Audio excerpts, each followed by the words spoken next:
Nos acompaña hoy Eduardo Gudinas, quien va a iniciar la jornada. Eduardo, te cuento que él ya se encuentra presente en el Zoom. Te acuerdo que tienes un máximo de 15 minutos para exponer. Al minuto número 12 te voy a avisar que te quedan 3 minutos. Y posteriormente a eso vamos a pasar a una ronda de preguntas de los convencionales de máximo 5 minutos. Así que eso, puedes iniciar cuando estimes conveniente. Muchas gracias. Bueno, muchas gracias por la invitación. Espero que me estén todos escuchando y muy contento y agradecido por estar presente.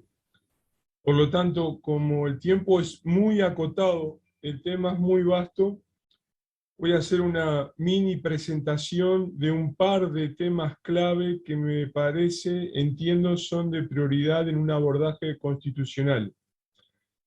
En la siguiente diapositiva, por favor, la siguiente. Muy esquemáticamente, pero para transmitir la idea, podemos establecer que en varios países los modelos económicos, más allá de lo que quiera decir exactamente modelos, condicionan derechos y garantías constitucionales. Eso es lo que se ha venido repitiendo en varias naciones y es uno de los problemas contemporáneos más agudos que se están viviendo. Quiero darles solo un ejemplo para subrayar la urgencia de esta problemática. Por ejemplo, a partir de prioridades económicas, la reforma laboral que se está discutiendo en este momento en Brasil bajo la administración de Jair Bolsonaro es, a juicio de las organizaciones y analistas en temas de trabajo y empleo, prácticamente en los hechos una justificación del trabajo esclavo o semiesclavo, que es uno de los problemas que ha acosado a Brasil por décadas. Entonces, mi punto, mi énfasis es que ese imperativo económico termina cercenando derechos y garantías constitucionales. Siguiente. A mi modo de ver, un régimen constitucional no debe determinar cuáles son los modelos económicos, haciendo la salvaguarda que no me gusta la palabra modelos, pero para transmitir como idea. No es esa su competencia, pero en cambio el texto constitucional puede abordar cuestiones en debate, en esta oposición entre economía, derechos y garantías, a partir de la valoración. ¿Por qué? Porque en el centro de la economía, entre comillas, y también de forma muy esquemática, hay un procedimiento de asignación de valores y hay un preentendido, hay un juicio previo sobre qué se entiende por valor, cuya expresión más clara es el valor económico.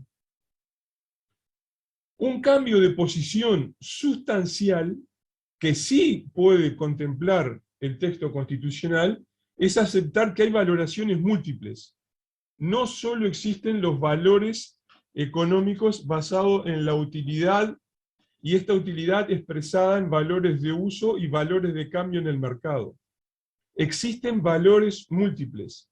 Esos valores múltiples pueden ser desde estéticos, ¿qué sucede con un paisaje? Pueden ser históricos, referidos por ejemplo a la historia de Chile, tradicionales, de valor para comunidades locales o pueblos originarios, valores ecológicos, especies amenazadas, especies endémicas, etc. Entre esos valores múltiples hay un casillero específico para el valor intrínseco, que son los valores propios de la naturaleza, en los cuales descansan los derechos de la naturaleza. Entonces ustedes fíjense que lo que hace los derechos de la naturaleza es obligar a la apertura del abanico de valores y a partir de este abanico de valores asumir de que hay valores más allá de los económicos o de utilidad. Esto sí puede regular el texto constitucional. Y de hecho, en las constituciones que cuentan con esta normativa o las leyes que apuntan a esta normativa, en el fondo lo que hacen es otorgar derechos y garantías a esas valoraciones múltiples. Siguiente. Entonces, aquí en esta presentación súper esquemática, de nuevo enfatizo ese carácter de que es súper esquemática. Los derechos de la naturaleza, en el reconocimiento de que la naturaleza, los sistemas de vida tienen derechos propios que son salvaguardados y reconocidos en un texto constitucional, no anulan ningún uso económico, no anulan ni ponen restricciones per se a la economía. En cambio, responden a problemas actuales. ¿Por qué? Porque esos modelos económicos que enfatizan solo un tipo de valoración y que se traducen, por ejemplo, en reglas de propiedad, reglas de acceso, reglas de propiedad y acceso son dos cuestiones diferentes, y una expresión muy clara de esto son los problemas de propiedad y acceso, por ejemplo, en Chile para los recursos mineros o para el agua. Y por el otro lado, instrumentos de gestión pública como pueden ser los análisis de costo-beneficio. Las consecuencias de esa condición que actualmente imponen los modelos de desarrollo tienen varias consecuencias claramente negativas y que todos conocemos. Menciono solo 4 por un tema de tiempo. Extracción y exportación de recursos naturales baratos. El precio del recurso natural que se exporta, sea desde palta a cobre, no incluye componentes económicos, costos que se transfieren a la sociedad o al Estado. Y al Estado me refiero, puede ser el gobierno nacional como los municipios, por ejemplo. Asegura relaciones de comercio desigual. Si ustedes observan, la balanza comercial física de Chile es esencialmente deficitaria por una exportación neta medida en volumen físico de recursos naturales hacia el exterior desde hace décadas. Refuerza lo que se denomina una contabilidad distorsionada, donde la contabilización convencional es efectiva, por ejemplo, en sumar beneficios económicos convencionales, pero tiene limitaciones prácticas y conceptuales, por ejemplo, en restar el daño a la salud pública o restar el costo asociado a la pérdida de o contaminación de recursos hídricos o deterioro de la biodiversidad. Entonces, la contabilidad funciona de forma distorsionada. Y finalmente, mantiene y reproduce las externalidades sociales, las externalidades en la salud pública y las externalidades ambientales. Y es por eso que se extraen y se exportan recursos baratos.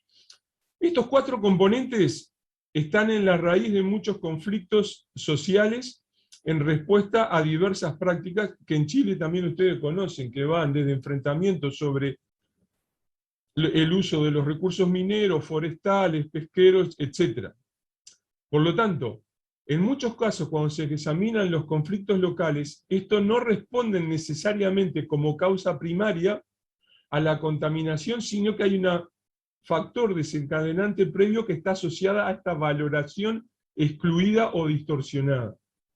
Siguiente. Por lo tanto, para resumir, cuando uno observa esta pregunta que me han hecho sobre modelos económicos y derechos de la naturaleza, los derechos de la naturaleza reconocen ese valor propio en el ambiente, no reemplazan, sino que van de la mano con los derechos humanos, sean los de primera, segunda o tercera generación. Como vimos, los derechos de la naturaleza además refuerzan, se complementan, vigorizan los derechos especialmente de segunda y tercera generación vinculados a la salud pública o la calidad ambiental. Permite expresar otras valoraciones que son excluidas, por lo tanto ofrece garantías constitucionales para que esas valoraciones no sean anuladas y no se las obligue a expresarse en una escala métrica económica. Enmarca las economías posibles, no es determinista, no es dirigista, pero enmarca las economías posibles con mecanismos de salvaguarda para que no se violen estos derechos y estas garantías. Y entre ellos el de la protección de la naturaleza. Última y siguiente, para los que quieran seguir en estos temas, les dejo ahí mis datos de contacto, y con esto finalizo la mini, muy esquemática presentación, pero espero que dé tiempo de poder dialogar con ustedes. Muchas gracias. Muchas gracias, Eduardo.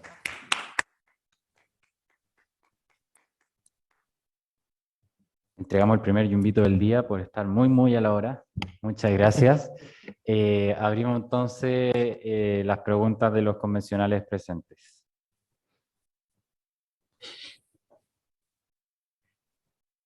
Carolina Sepúlveda. Primero agradecer la excelente presentación y quería hacer un paralelo. Bueno, para los que no saben, el premio Nobel actual de Economía que se dio el 2021 está dado a personas que demostraron que el aumento del sueldo mínimo no genera un aumento en el desempleo o la pobreza. Entonces, una base de la economía a través de ese premio Nobel ha sido destruida. El cuidar la naturaleza, usted como economista, ¿nos podría demostrar en el futuro que da una economía sustentable y realmente sostenible en el tiempo? Porque si nuestra producción depende de la naturaleza, la manera que generamos recursos, la destrucción de esta también destruye los recursos que podríamos tener en el futuro.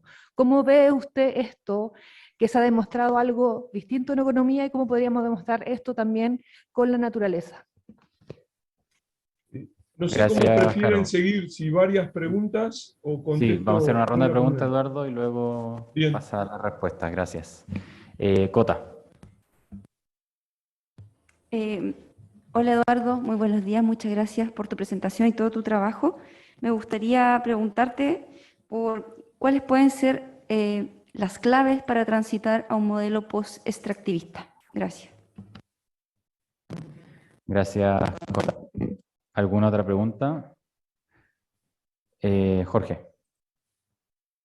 Sí, yo agregaría a la pregunta de Constanza, que parece que de alguna manera me representa, el tiempo que se requiere como proceso, porque los procesos que actualmente vivimos están tremendamente enraizados y por lo tanto es muy difícil salir de ellos en un tiempo razonable. Entonces, dada la emergencia climática que tenemos, entonces quería saber cuál es el tiempo asociado a ese proceso. Gracias.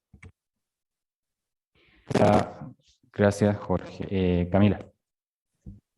Bueno, yo también quiero agradecer la presentación de Eduardo, siempre súper clarificadora, también por acompañarnos desde Uruguay. Y mi pregunta es respecto de de estas contraposiciones, ¿cierto? Que parecieran más bien ficticias acerca de derechos de la naturaleza y derechos humanos, no solamente hablando del modelo económico, sino estas reivindicaciones, por ejemplo, del derecho a una salud más bien curativa, del derecho a la educación, ¿cierto? Del derecho a la vivienda, en donde se considera la posibilidad de la financiación de esos derechos sociales a través de la extracción extractivista y por tanto la intensificación de los modelos extractivistas. Quisiera saber cuál es tu visión, Eduardo, acerca de esa supuesta contraposición y esas teorías incluso de sectores del movimiento social que más bien plantean mantener el modelo extractivo para seguir financiando ese tipo de derechos sociales. Gracias, Cami. No veo más preguntas, por lo tanto, adelante, Eduardo, con las respuestas. Bueno, muchas gracias. Todo lo que voy a decir es incompleto por temas de tiempo, pero entonces les pido compasión en mi respuesta esquemática. Sobre la primera pregunta de Carolina, por cierto, la evidencia disponible es que estamos en una fase de destrucción de la base patrimonial ecológica que sostiene las economías nacionales. Esto es particularmente evidente en la discusión de algunos países. Les doy algún ejemplo. Por ejemplo, el caso de Colombia, que es un gran exportador de hidrocarburos, pero que sabe que en 5 o 6 años se queda sin petróleo. Lo mismo sucede en Bolivia, un exportador de gas natural que también sabe que ya no dispone de reservas aprovechables económicamente viables, y así sucesivamente. El caso de la expoliación de la propia base de desarrollo va por dos grandes rubros. Por un lado, la destrucción del stock de recursos que no es renovable, pero paralelamente se generan tantos impactos ambientales y deterioro ambiental que ese componente de deterioro en la salud y en la ecología también afecta a la economía. El caso más extremo en Chile son las zonas de sacrificio. Por lo tanto, pasando a la siguiente pregunta del post-extractivismo, el post-extractivismo alude a tomar decisiones económicas productivas hoy para impedir esos deterioros que atentan contra la propia economía, pero a la vez reorganizar las economías nacionales para dejar de depender de estas actividades de alto impacto social, ambiental y territorial. En el caso del post-extractivismo, y pasando a contestar en parte a Cota y en parte a Jorge, cuestiones claves para ustedes en la Constitución.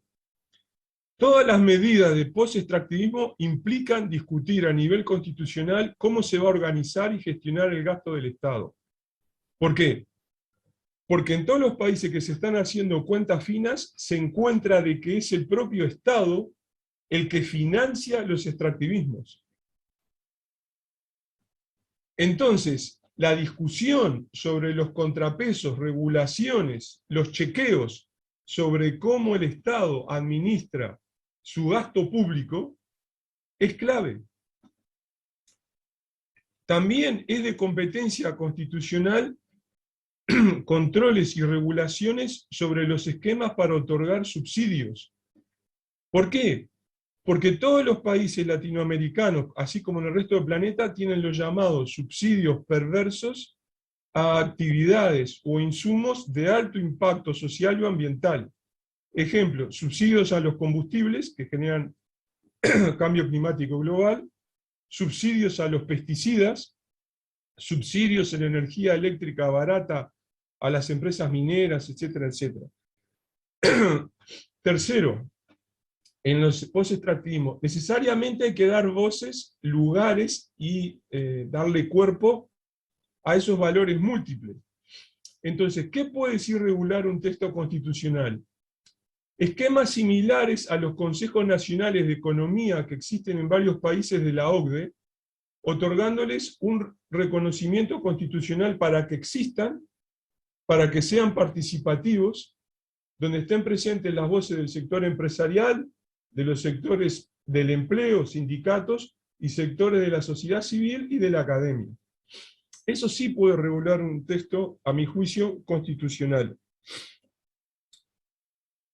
También, yo creo que ustedes podrían ver desde el texto constitucional si es meritorio o no que cada gobierno al iniciar su término presente una estrategia nacional de cómo va a manejar las estrategias en economía, en recursos naturales, en sanidad, etcétera, que en algunos países las denominan estrategias de desarrollo, y si esta estrategia debe estar bajo regulación o aprobación o visto bueno parlamentario, tal cual sucede en varios países.